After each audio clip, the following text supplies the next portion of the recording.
জানিস বন্ধু, বউকে চমকে দেওয়ার জন্য নতুন করে প্রেম প্রস্তাব দিলাম।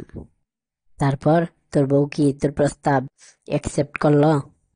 বলল, সরি ভাই, আপনাকে চিনি না। আমার বউকে মজা করে বললাম, এই নাও তালাকনামা, সাইন করে দাও। তোর বউ এই কথা শুনে কান্না শুরু করলো না? আরে না, পরেও দেখলো না, সাইন করে দিল।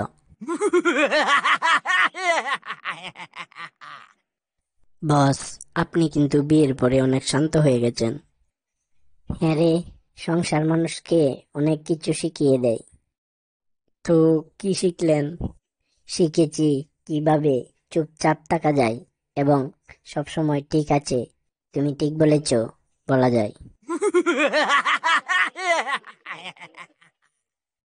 কে বলতো, তুই নাকি আজকে স্কুলে তোর এক বন্ধুর কলম চুরি করতে গিয়ে স্যারের হাতে ধরা পড়ে স্যারের হাতে অনেক মার খেয়েছিস? তোকে আজ পিটিয়ে শেষ করে দেব। কলম চুরি করে আমার মান সম্মান আর রাখলি না। এই তো সেদিন তোর জন্য অফিস থেকে 8টা কলম লুকিয়ে নিয়ে এলাম, তারপরেও তোর কলম চুরি করতে হলো। দোস্ত, বিয়ে করলে একটা করবি না, দুইটা করবি। কেন? একটা করলে তোকে জ্বালাবে, দুইটা করলে তারা নিজেরাই ঝগড়া করবে, তুই আরামে থাকবি।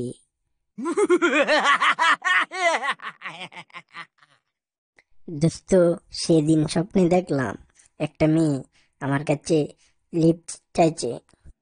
কি বলিস?